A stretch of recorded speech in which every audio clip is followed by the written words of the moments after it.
Hello everyone, I hope you are doing well. Today we'll talk about how to fix or how to solve the problem of Tapas app, the weekly constituents. In this page, you will go to apps, default apps, app settings.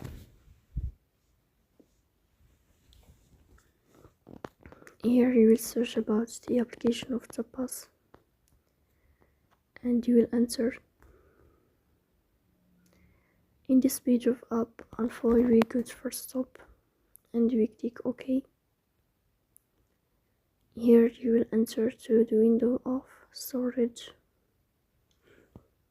Then we click on clear cache. In the end, you will turn off your phone and you will wait a moment to restart your phone again to fix that problem. So please don't forget